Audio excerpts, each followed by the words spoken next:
In El Salvador, delays have been reported in the deliveries of credentials by the Supreme Electoral Tribunal to the national and international observers who will be deployed on Election Day on Sunday.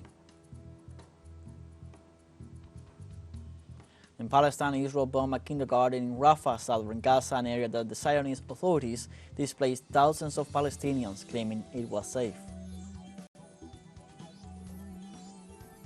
And in Namibia, President Hage Geingob died on Sunday at the Lady Pahomba Hospital.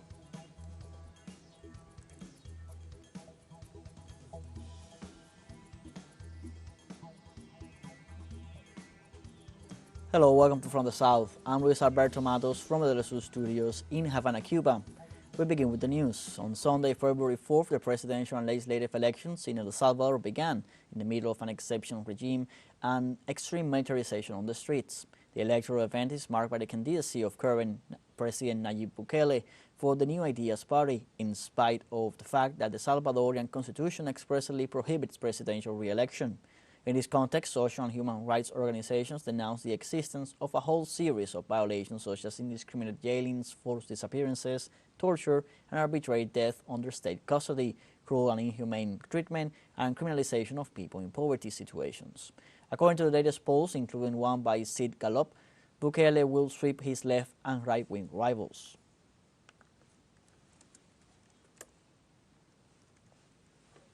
The president of El Salvador, Nayib Bukele, would have guaranteed control of the voting centers abroad. This is shown in an investigation published hours before the electoral process, where the president aspires to be re-elected. At least 9 of those supposedly in charge of the Supreme Electoral Tribunal are members of the New Ideas Party.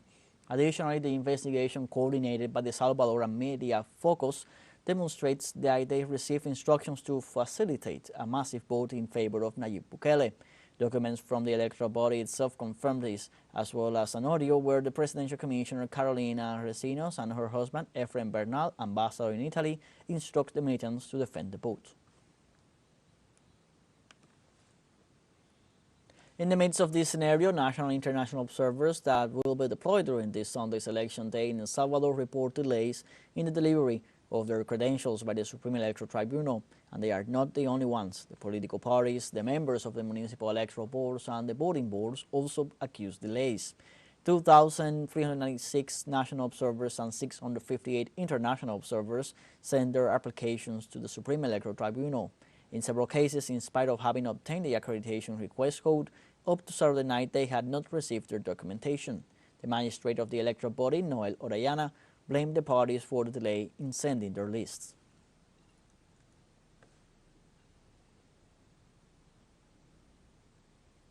In El Salvador, the Journalists Association reported at least 64 aggressions against journalists in the context of this Sunday's presidential elections. Representative of the association detailed that 19 aggressions were directed against women, 18 against men, another 18 against the media in general, and 3 directly against members of this organization. According to the report of the Guild, 39 of the 64 aggressions were carried out through social media. In 2023, 168 cases of aggressions and rights violations against journalists, media, and information workers were confirmed in this Central American nation.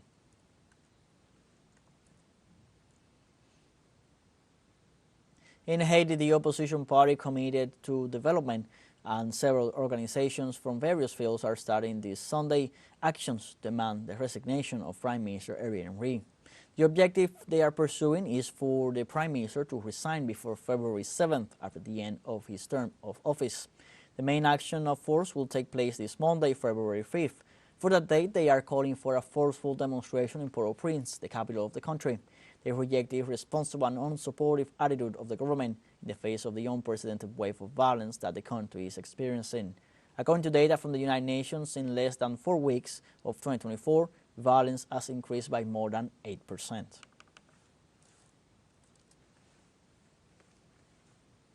In Venezuela, the Great National Caravan Furia Bolivariana arrived in Caracas to commemorate the Day of National Dignity.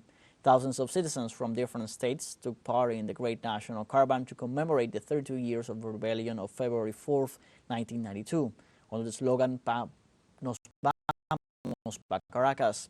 Venezuelans coming from Delta, Macuro, Nueva Esparta, and Amazonas arrived in the capital. In such a way, the Day of Dignity is a historical gesture that consolidated the Bolivarian Revolution thanks to the civic military union that achieved the return of Commander Hugo Chavez. On the other hand, members of the Bolivarian National Armed Forces carried out a second military march through the streets of Fort Tunia, the most recognized and important military installation in the country. The activity takes place on the occasion of the celebrations for the National Technics Day and the 32nd anniversary of the civic military rebellion led by Commander Hugo Chavez. The movement was coordinated by the General Commander of the Army, Antonio Murga Baptistas, who highlighted the commitment of the deployed military with the socialist and integration project currently headed by the President of Venezuela, Nicolás Maduro.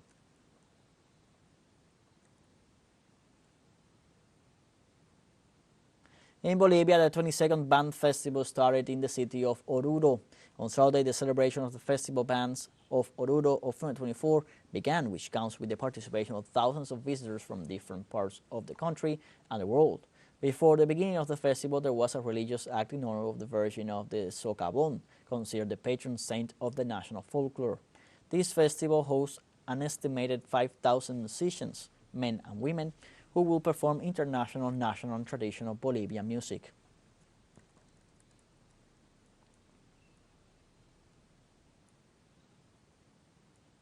In Peru, the Constitutional Court has ruled as inadmissible a precautionary measure aimed at halting the ongoing inquiry against suspended Attorney General Patricia Benavides.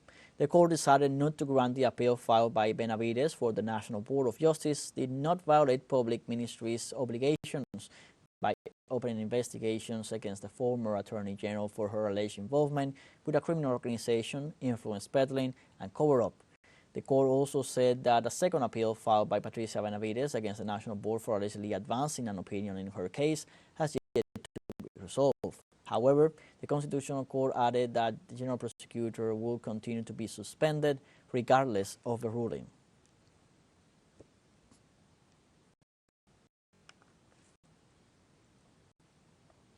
Members of the Afro-Brazilian and Catholic religious groups perform a cleansing ritual on Saturday in Rio de Janeiro's Sambadrome ahead of the official start of the city's carnival next week. Wearing traditional clothing, participants danced and swept the avenue in the iconic venue with brooms made of rue, a plant known for its energy cleansing powers. This year, carnival goers will be celebrating the 40th anniversary of the opening of the Sambadrome, which, according to Eduardo Paes, mayor of Rio de Janeiro, has become the official space for samba.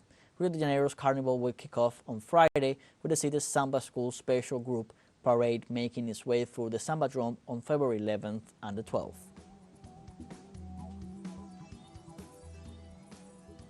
Let's take a short break now, but remember you can join us on TikTok at TeleSUR English, where you will find news in different formats, news updates, and much more.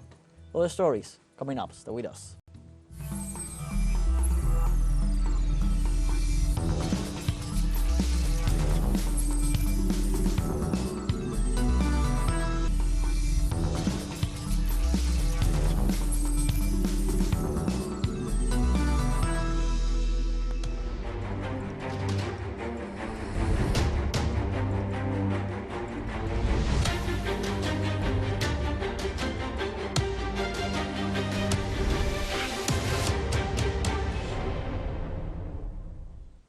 Welcome back from the south. Israel bombed a kindergarten in Rafah, southern Gaza, an area where the Zionist authorities displayed thousands of Palestinians claiming it was a safe area. The brutal attack took place in the middle of a new offensive launched on Saturday night against the south of the Palestinian enclave. The genocidal operation, ordered by Tel Aviv and supported by Washington and London, attacked in the early hours of this Sunday morning the kindergarten that served as a shelter for hundreds of families. So far, the death of 2 girls and an undetermined number of adults have been confirmed, in addition to several wounded. The occupation forces is expanding its ground invasion into Rafah, where more than 1 million Palestinians are refugees in harsh conditions.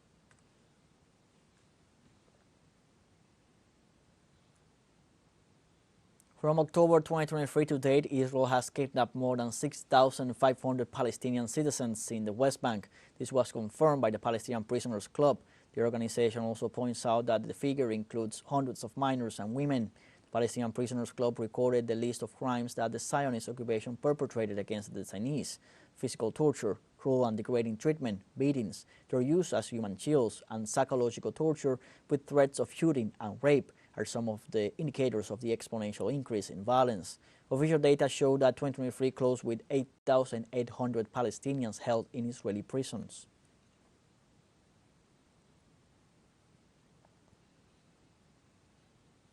On Saturday, Israeli warplanes and artillery launched a series of intense strikes on the southern Gaza Strip, targeting various areas in the Han Yunis governorate, according to local sources. The sources reported that Israeli warplanes targeted the Al-Manara neighborhood, southeast of Han Yunis, simultaneously with continuous artillery shelling in the Mirage area in the province. The airstrikes also hit the vicinity of the European Gaza hospital, resulting in the injury of a displaced individual and material damage to hospital departments. Furthermore, a fuel station near the hospital was struck, leading to the killing of a civilian and injuries to approximately 6 others. Medical sources confirmed that Israeli occupation forces committed 12 massacres on Saturday, resulting in 107 fatalities and 165 injuries.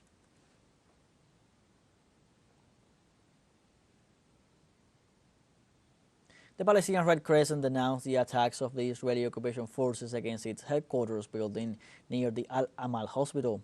Through a statement, the relief organization condemned the murder of at least 4 people inside the facilities. The humanitarian movement described as dangerous the actions of Israel, which for the last 13 days has maintained a siege against the hospital located in the city of Khan Yunis. According to data from the medical organization, the Israeli attacks against the surroundings of the health building have caused the death of 43 citizens and wounded 143 others. In view of the lack of supplies and the recurring attacks, the Red Crescent called for the opening of a humanitarian corridor to allow the exit of the wounded, refugees and sick inside the Al-Amal hospital.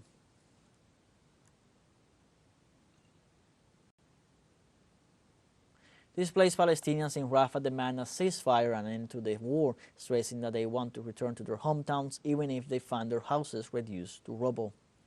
I hope that the war will end soon and that everyone will return to their homes safe and sound. We don't want wars. The war brought nothing but destruction to both sides. We hope to return to our homes even if they are destroyed. Here we feel like strangers. Prices are high here and everything is expensive. We hope to return to our homes even if they are destroyed.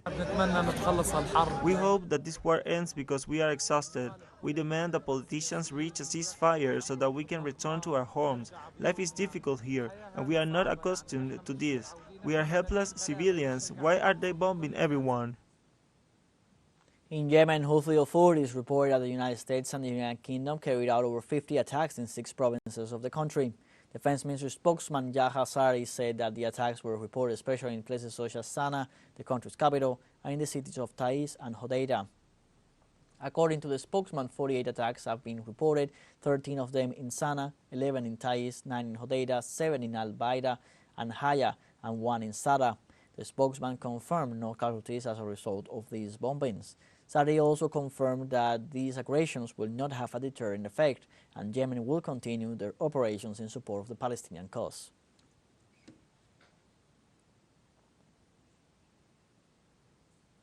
Iraqi Prime Minister Mohammad Shia al-Sudani called for an emergency coalition meeting after U.S. attacks on his country left at least 16 people dead.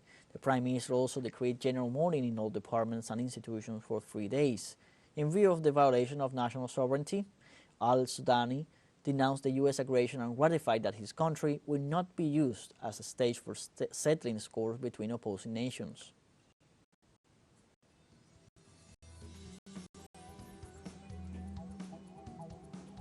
We have a second short break coming up, but before we invite you to join our WhatsApp community for our English-speaking audience, you can scan the QR code on screen to join directly and share the link to reach more people.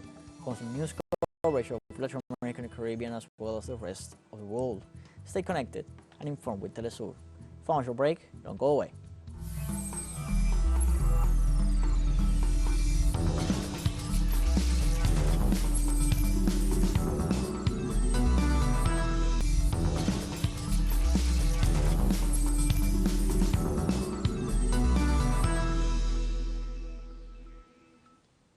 Welcome back from South.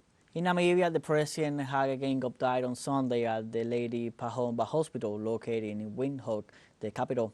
The president, who was undergoing medical treatment for cancer, was accompanied by his wife and children. The interim president, Nankolo Mumba, said the country lost a distinguished servant of the people, an icon of the liberation struggle. stating that it is a painful moment for the country. Mumba asked for calm and serenity. The government cabinet was immediately summoned to make state decisions. Countries such as Cuba and Venezuela immediately expressed their condolences for the death of the 82-year-old president.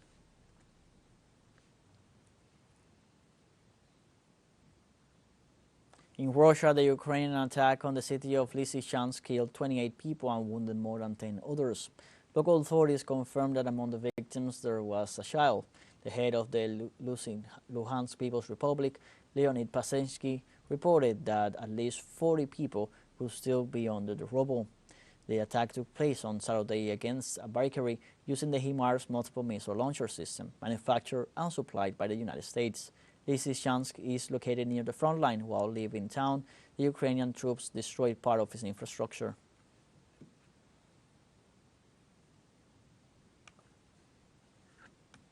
The Russian government accused the European Union of presenting Moscow as an enemy in order to divert attention from the economic problems faced by the member countries of the bloc.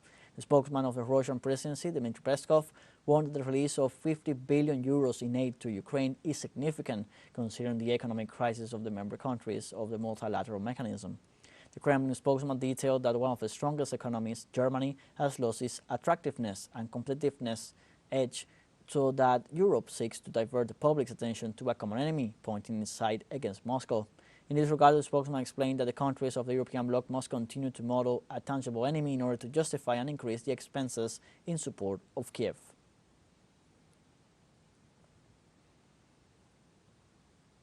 In Northern Ireland, the Vice President of the Nationalist Sinn Féin Party, Michelle O'Neill, was elected Prime Minister of the country. It is the first time that a representative of this political party heads Northern Ireland's Cabinet of Ministers. The election of O'Neill, 47 years old, took place on Saturday at a session of the Legislative Assembly, ending a two-year period without a sitting government. The problem was due to a disagreement between the parliamentary groups, as none of them had an absolute majority. After her appointment was confirmed, O'Neill told Parliament that the restoration of institutions marks a moment of equality and progress for Northern Irelanders. O'Neill will share power with Deputy Prime Minister Emma Lilo Pengelly of the Democratic Unionist Party, who has boycotted collaboration with the Nationalists. The change of heart follows an agreement in London to ease frictions over international trade.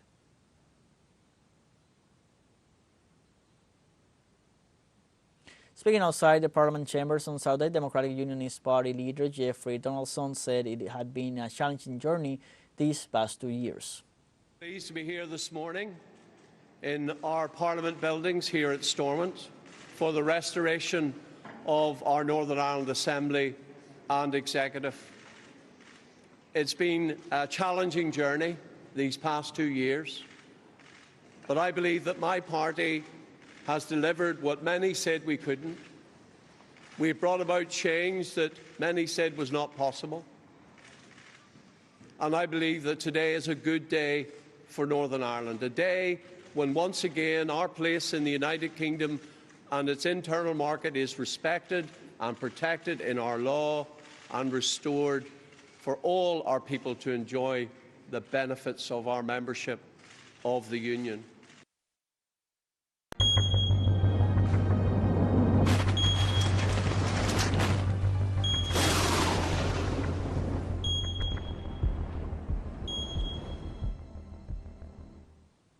Chile's Public Prosecutor's Office has launched an investigation into suspicions that the fires raging in the country, which the government has described as the biggest tragedy since the 2010 earthquake, may have been caused intentionally.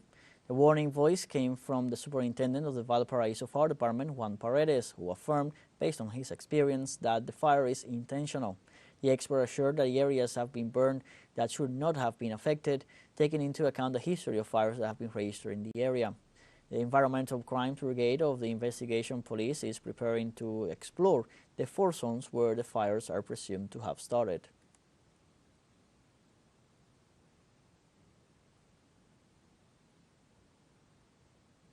In China, heavy snow hitting central and eastern region has disrupted transportation in Anhui and Hubei provinces amid the current Spring Festival travel rush. Since Wednesday, snowfall has occurred in several cities in Anhui province, affecting several stretches of highways in the province. Due to the snowy and icy conditions, more than 95 expressway peak stations have reportedly closed until Sunday morning across the province, impacting many sole travelers during the surge in travel. The local weather department predicted that the snow will continue until Monday morning, with accumulated snowfall expected to reach up to 20 centimeters.